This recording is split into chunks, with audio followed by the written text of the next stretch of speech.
প্রথমে 1000 বছর জ্বালিয়েছেন দাও দাও করে, 1000 বছর, ফলে তা লাল হয়ে গেছে। আবার এই একই আগুনকে আল্লাহ তাআলা 1000 বছর জ্বালিয়েছেন দাও দাও করে, এই আগুনটা তারপরে সাদা হয়ে গেছে। এই একই আগুনকে আল্লাহ তাআলা আবার জ্বালিয়েছেন 1000 বছর দাও দাও করে, এই আগুনটা শেষ।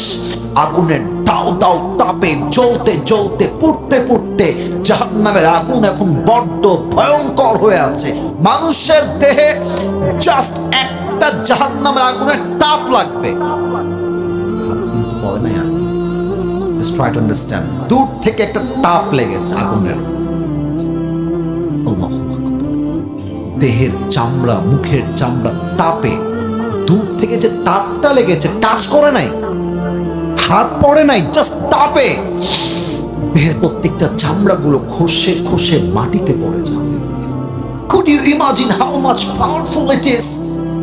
আপনি কি ভাবতে পারেন যে জাহান্নামের আগুনটা কত বড্ড ভয়ঙ্কর হতে পারে, কতটা দুর্বিষহ হতে পারে সেই জাহান্নামের জীবন? আমার কুমিল্লার তিতাসের ভাইরা, এই হচ্ছে 2টা সাবজেক্ট শেষ। 3rd and 4 পুরোটাই হবে ঘটনা ভিত্তিক হাদিস। ঘটনা বলবো, লেসন বলবো, সামনে যাব। আমি প্রশ্ন করতে চাই, প্রথমে আপনাদের সবার কাছে আমি উত্তর চাই। বুঝে বললে পারবেন, না হয় প্যাচ লাগবে। আমি জানি আপনারা পারবেন। বলেন, আমাদের ধর্মের নাম কি? ইসলামে মোট খলিফা কয়জন বলেন তো? ওইদিকে আওয়াজ নাই কেন? বলেন সবাই, কয়জন? মেইন প্রশ্ন এখন করছি। ইসলামের প্রথম খলিফার নাম কি? আবু বকর রাদিয়াল্লাহু তাআলা আনহু। বলেন সবাই, ইসলামের প্রথম খলিফার নাম কি? মিয়া, আমাদের দেশে যে নেতাগুলো ছিল এগুলো কোনো নেতাই না, সব হচ্ছে বাটপার নাম্বার 1 যুবক ভাইরা, ঠিক কি না? বল। ওই ছোট্ট একটা কথা মনে পড়ে গেল, তাই বলতেছি। বলা যাবে নাকি যাবে না? আপনি দেখবেন ঢাকাতে গেলে, আসলে কি জানেন, একটা কথা মাইন্ড করেন না, আওয়ামী লীগের ভাইয়েরা বঙ্গবন্ধুর আদর্শকে নবীর আদর্শের চাইতে বেশি বড় মনে করত। দেখবেন সব জায়গায় বঙ্গবন্ধুর নাম, নবীর বিরুদ্ধে গালি দিচ্ছে, কোনো স্লোগান নাই, কোনো মিছিল নাই। বঙ্গবন্ধু বিরুদ্ধে একটা কথা বললে গ্রেফতারও হতো, মাঝে মাঝে গুম করাও হয়ে যেত যুবক ভাই। ছোট্ট একটা, হ্যাঁ, মুসলমানদের জাতির পিতা নাকি বঙ্গবন্ধু চাপায় দেওয়া হয়েছে।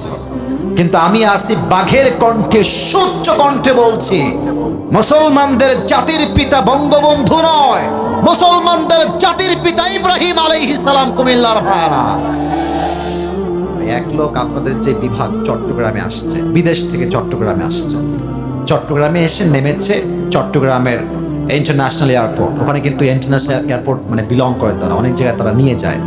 তো দুবাই থেকে তারা চট্টগ্রামে নেমেছে এসে, তো এসে চট্টগ্রাম থেকে আসতেছে ঢাকার দিকে। তো দেখছে চট্টগ্রামের শহর থেকে বের হয়ে বিশাল লম্বা একটা টানেল, বিশাল টানেল। তো বিদেশি লোক বলছে, কি রে ভাই, what is the name of this tunnel? এই টানেলের নামটা কি ভাই? তো সে বলছে, স্যার, এই টানেলটার নাম হচ্ছে বঙ্গবন্ধু টানেল। বলছে, wow, it's huge, it's a big tunnel. The people of Bangladesh, they are very poor. তোমরা বানাইলা কেমনে? গরিব ঘরের মানুষ হয়ে এত গরিব তোমরা বানাইলা কেমনে? বলছে, বঙ্গবন্ধুর আদর্শের সন্তানরা বানিয়ে দিয়েছে। বলছে, মাশাআল্লাহ, amazingly well appreciated, let's go head, চলো আমরা সামনের দিকে যাই। আসছে কুমিল্লা পার হয়ে ঢাকায়। ঢাকায় এসে দেখছে, ওয়াও, মারাত্মক কারবার, বিশাল লম্বা লম্বা ফ্ল্যাট, উঁচু উঁচু দালান। আরে ভাই, এই জায়গার নাম কি? তো বিদেশি লোক বলছে, স্যার, এই জায়গার নাম হচ্ছে বঙ্গবন্ধু অ্যাভিনিউ। বলছে, মাশাআল্লাহ, এত বড় বিল্ডিং বাংলাদেশেও আছে, চলো সামনের দিকে যাই। সামনে গিয়ে দেখছে বিশাল লম্বা একটা খাম্বা, খাম্বার গোড়ায় বিশাল লম্বা লম্বা বড় বড় লাইট, পুরো মাঠ আলোকিত হয়ে আছে। ভাই, এই জায়গাটার নাম কি গো? বলছে, এই জায়গার নাম হচ্ছে বঙ্গবন্ধু স্টেডিয়াম। বলছে, তাই নাকি? What's happening here? এখানে কি হচ্ছে? তা আমাদের দেশের লোক বলছে, স্যার, এখানে একটা টুর্নামেন্ট হচ্ছে, ফুটবল টুর্নামেন্ট, আর টুর্নামেন্টটার নাম হচ্ছে বঙ্গবন্ধু গোল্ড টুর্নামেন্ট। বলছে, ওয়াও, ফুটবল খেলা, let's go and watch it together and enjoy together. চলো আমরা যাই, খেলা দেখি, মজা করি। এবার কুমিল্লার ভাইরা কথা বুঝে উত্তর দেন। দুই পক্ষের খেলা হচ্ছে, হার জিত আছে না? আরে ভাই, একদল জিতলে একদল হারবে, আর একদল হারলে আরেক দল জিতবে। তো সে গেছে ভিতরে, সে বলছে কোন দল নেওয়া যায়। বিদেশি লোক ভাবছে আজকে আমি বঙ্গবন্ধুর দল নিব, এই দল জিতবে। বঙ্গবন্ধুর দল নিয়ে গ্যালারি ডান পাশে গিয়েছে, কিন্তু আনফরচুনেটলি দুর্ভাগ্যক্রমে বঙ্গবন্ধুর দল গেছে হেরে, বাস খেয়ে গেছে। এখন বলেন, যেই দল হারে দেখবেন যে মানুষ দর্শক এত খেপে যায়, মার শালাকে, জুতা মারে, ইট মারে, আবার কেউ পচা ডিমও মারে যুবক ভাইরা, ঠিক কিনা বলে? তো দর্শকরা খেপে গেছে, ওই লোক ছিল বঙ্গবন্ধুর দলে, সবাই মারতেছি, মার মার। ওর কপাল খারাপ, একটা ইটের বিশাল বড় একটা টুকরার কপালে লাগছে। কপালে ইটের বাড়ি লাগার সাথে সাথেই অজ্ঞান হয়ে পড়ে গেছে। সবাই মিলে তাকে ধরে কোনো মতে হসপিটাল, আর নিয়ে চলো, মারা যাবে লোকটা, বিদেশি লোক, দেশের বদনাম হয়ে যাবে।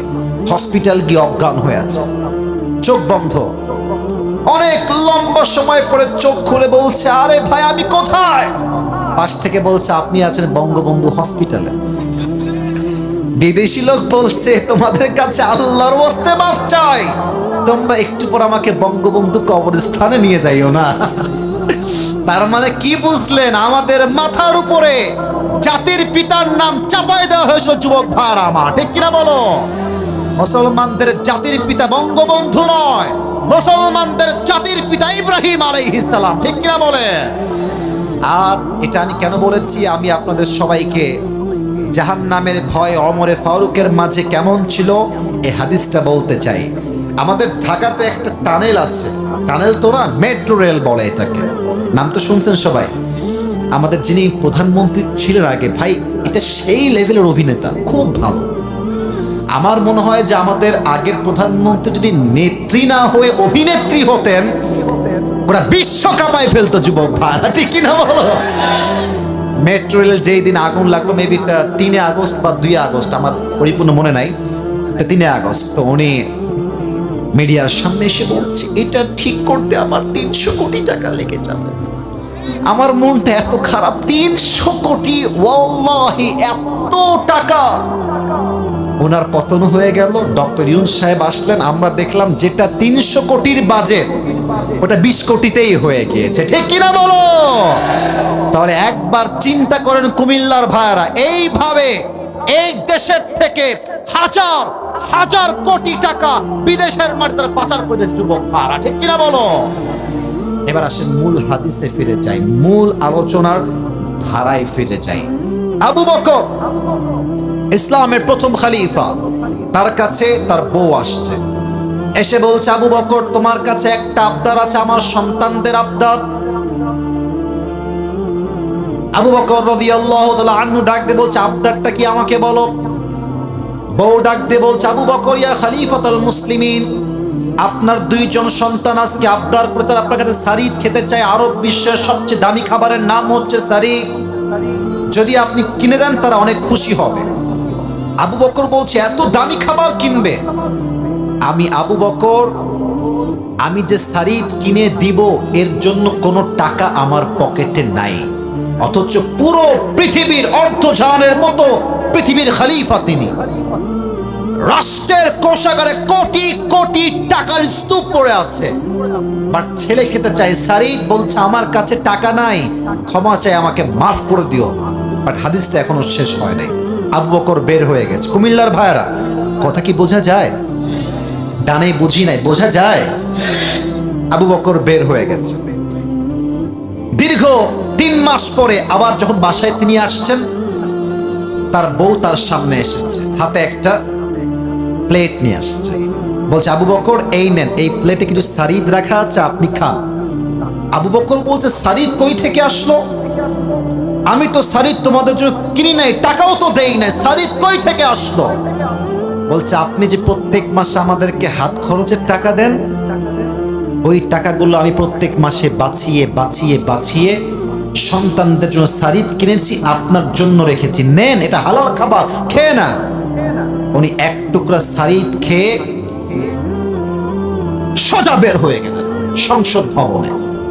এমপি, মন্ত্রী, মেয়র, পুলিশ, বিডিআর, আর্মি, সেনাবাহিনী সবাইকে একসঙ্গে জড়িত করলেন, এক জায়গায় জড়ো করলেন। সবাই তো অবাক হয়ে গিয়েছে, হঠাৎ করে এমন জরুরি ডাক কেন তিনি দিলেন? কি ব্যাপার, কি কারণ, কি সমস্যা হয়েছে? আবু বকর রাদিয়াল্লাহু তাআলা আনহু সবাইকে সামনে বসিয়েছেন আর ডাক দিয়ে বলছে, বলো তোমরা আমার বেতনের সংখ্যা কত? জাস্ট বোঝার জন্য ভাবেন, তার বেতন হচ্ছে মোট 30,000 টাকা। কুমিল্লার ভাড়া বলেন সবাই, কয় হাজার টাকা? 30,000 টাকা। এই যুবক ভাইয়েরা, কথা কিন্তু বুঝে শৈন্য, মজার ছলে শুনলে কিন্তু হেদায়েত আসবে না। আমার চোখে চোখ রাখো সবাই, দেখি তো সবার চোখ কোথায়, দেখি তো আমার চোখে চোখ রাখেন। কয় হাজার? আয় কথা বলেন সবাই, কয় হাজার? তো উনি বলছেন, তোমরা এখনই রাষ্ট্র থেকে নিয়ম করে দাও, আমার বেতনটা হবে 30,000 নয়, আমার বেতন হবে 25,000। কেন কমবে? কেন আপনার বেতন? আপনার বেতন আরো বাড়বে বেশি করে। আবু বকর বলছে, বেতন বাড়বে না, কমবে। কারণ কি? আমার বেতন থেকে টাকা বাঁচিয়ে বাঁচিয়ে বাঁচিয়ে আমার বউ আমার জন্য, সবার জন্য শাড়ি ক্রয় করেছে। এটাই প্রমাণ আমার সংসার এই বেতনে নয়, এর চাইতে কম টাকার বেতনে চলবে। সবাই বলেন সুবহানাল্লাহ। একজন সাহাবী দাঁড়িয়ে গেছে, বলছেন, না, এটা এটা আমরা মানব না, আপনার বেতন আরো বাড়বে, কমবে কেন? আপনি তো আমাদের খলিফা। এটা আমার মেইন মেসেজ, একটু বুঝবেন। আপনার বেতন বাড়বে, কমবে কেন? আপনি তো আমাদের জন্যই কাজ করেন, ইয়া খলিফাতুল মুসলিমিন, ইয়া আবু বকর। বেতন যা আছে তাই থাক। আবু বকর কি বলছে এটা বুঝবেন। উনি বলছে, আমার বেতন তুমি বাড়াই দিবা, আমি বেইনসাফ ভিত্তিক 5,000 টাকা বেশি নেব, আর জাহান্নামের আগুনে আল্লাহ আমাকে পোড়াবে, এটা তো আমি বরদাস্ত করতে পারবো না। সুবহানাল্লাহ পড়বেন না আপনারা সবাই? আমি আমার বেতনকে কমাইতে প্রস্তুত আছি, অভাব ফেস করতে প্রস্তুত আছি, বাট রবের দেওয়া জাহান্নামের কঠিন আগুনকে বরদাস্ত করার মতো কোনো ক্ষমতা আমি আবু বকরের মাঝে নাই। আল্লাহু আকবার।